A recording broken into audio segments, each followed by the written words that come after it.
Welcome to the Pizza Party. This is the Pizza Guy DIY. Join the party and let's get on with it. Today I'm going to tell you why I started this YouTube channel and where I think I'm going with it. So I hope you will subscribe, like, and comment. That's the only thing that's going to keep me going. Now, a quick overview is that I started this channel because of the 2020 lockdown. And I started increasing my pizza intake massively. And eventually I evolved from frozen pizzas with mods to the take and bake pizzas and random experiments. And now I am buying dough balls, and I'm making my own dough, and I'm using pre-made pizza crust. I'm trying to run the gamut and show you everything that's possible for you as a single person or even family to bang out pizzas, dude. And I'm on my way to making pizza from scratch, and that's the ultimate goal. And I want to do that by creating my Old Faithful, my go-to. I want to have an 8-inch personal pizza with a specific crust, very thin crust, and bang, cheese, pepperoni, sauce, of course. Sometimes sausage, mushrooms, green pepper, onions. Sometimes jalapenos and more of a salsa. Sometimes smoked. Sometimes link sausage, like a super meaty pizza. It's all in the future, or it's actually on my channel. Go look at my channel and check out that playlist. There's a ton of information on my YouTube channel page. I've done 10 videos at least, maybe 20 by now. I don't know. But anyway, during lockdown, I bought a ton of frozen pizza. They were flat, and they fit perfectly into my 7 cubic foot chest freezer. I knew frozen pizza, canned and packaged goods were all probably made a month prior to the plague being announced and the lockdown being enforced, and that the food that was on the shelves at the time of the plague announcement were very likely safe because they were made prior to the plague spreading around the world. Anyway, I also knew that frozen pizzas never have enough toppings, so I bought extra sauce, cheese, pepperoni, ground beef, and pork, and seasonings, and I figured that those were also safe because they were made well before the end of the world.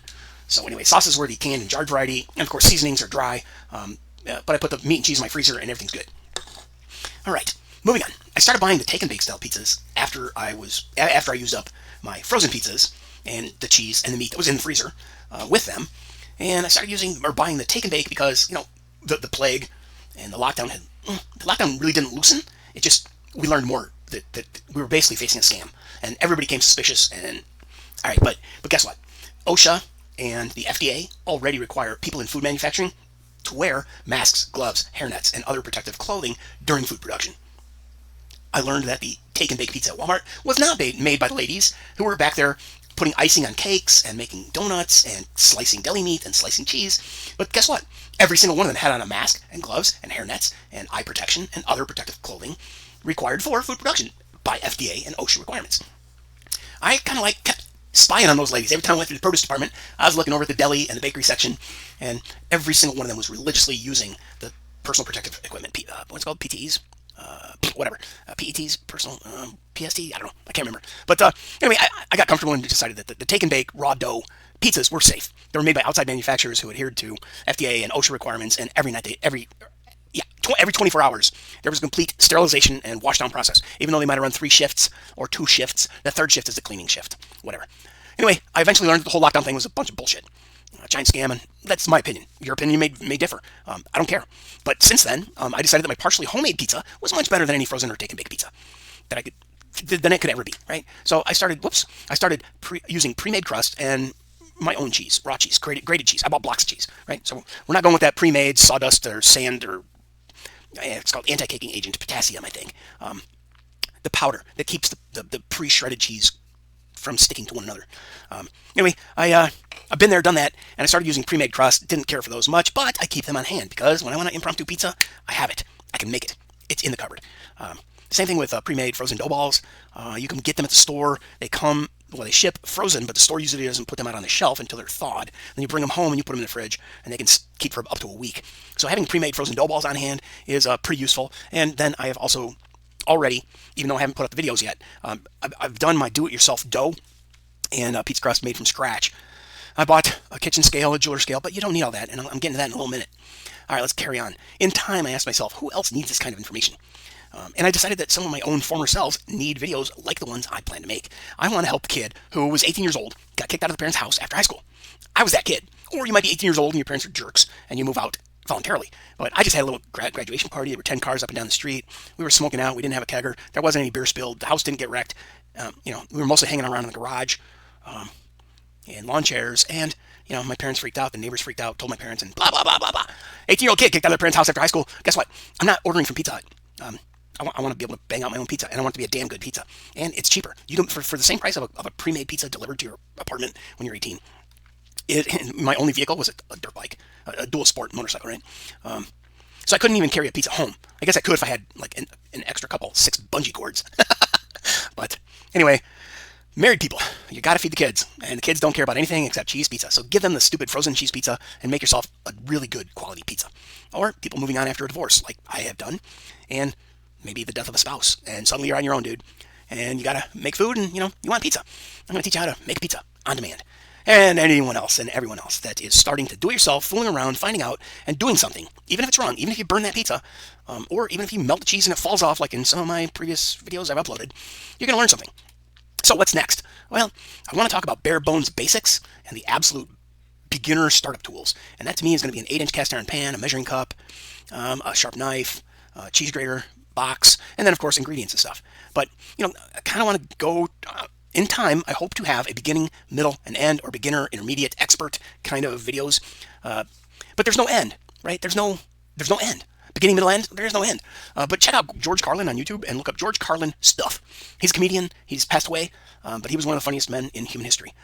Really oddball perspective on life. But yeah, I'm telling you, you can't do it without George Carlin, and especially the stuff thing. And after lockdown, okay, I won't go into that. So beyond that, I'm going to talk about dough, crust, and style. And does it matter? No, it doesn't matter. Oh my God, yes, it matters. It matters beyond everything else, but it doesn't matter. And you're going to find videos that go both directions on that. That's why I was so confusingly stating that thing, right? Do you use baker's percentages, or you just rely on hydration levels? Or blah, blah, blah, blah, ad infinitum. You can find a billion videos on that stuff, but I'm going to try to boil this down into the beginning, middle, and end, or thin crust, medium crust, and thick crust, or deep dish. I'm going to try as hard as I can to put things into the appropriate buckets, so that they become accessible and understandable and reachable and doable and copycat kind of things. On the other hand, I'm also just going to freestyle, making random pizza at will, because it's what I want to do. I'm going to try things. I'm going to experiment. I'm going to do it myself, do it yourself, fool around and find out, and I'm going to do something even if it's wrong. I might have a bunch of failed experiments in the future, but I'm going to gain experience. All right, let's move on. Ingredients. There's sauce, there's cheese, there's meat, there's veggies, there's tons of other things you can do with pizza. You can make a peanut butter and jelly pizza, bro. Now, you may not need to actually cook anything other than the crust, and then smear on your peanut butter and jelly and cut it up. I'm telling you, I'm going to do that. I'm going to do one. I probably will do peanut butter and fluffernutter, or marshmallow fluff, on a pizza crust, because I can. And it's going to be the thinnest crust. And this leads me over to the right-hand column here, food delivery systems. That pizza crust is a food delivery system, and you can put any damn thing you want on there, right? You could put that peanut butter and jelly, or that peanut butter and marshmallow, or even peanut butter and bananas, dude. Or you can put on, I don't know, shrimp and fried rice. And the pizza crust is the delivery system. It's a platform that allows you to pick something up off a plate and shove it in your mouth, just like a gyro and the pita, right? And just like a burrito and a taco, a flour shell, a corn shell, and just like the variety of sandwiches that exist in the world. But guess what? All those sandwiches can be adapted to be delivered on not Reuben and pretzel buns and ciabatta or Italian, garlic bread, but it's going to be better probably on those. However, there is an Italian beef, a Philly beef, a sub sandwich, a grilled cheese kind of pizza. So I'm telling you, you could probably make pretzel crust pizza. And God knows what's coming in the future. So stick around, make sure you subscribe, and do stuff. My name's Troy. Visit troysweb.com for links to all my other YouTube channels. And, click that Buy Me a Pizza button. It's really the Buy Me a Coffee button that we all see. But I thought it was funny to say, buy me a pizza. I'm making pizza, bro. All I need is meat and cheese, and a pizza steel, and a pizza oven, and, a bigger piece of cast iron, and this, that, and the other thing. So if you want to help me out, click that button. If not, at least subscribe, please. Click the like button. Leave a positive comment. And the share button is a very interesting little tool. Little arrow is not the arrow of a compass. It's a paper airplane, so that you can fold up the link and swing, throw it off to your friends by using the share button. It will pop up. Hey, here's a link. How do you want to send it? You can click email, text, Instagram, Facebook, Twitter, X, whatever you want to call it. Blah, blah, blah, blah, blah. That's it. I'm out.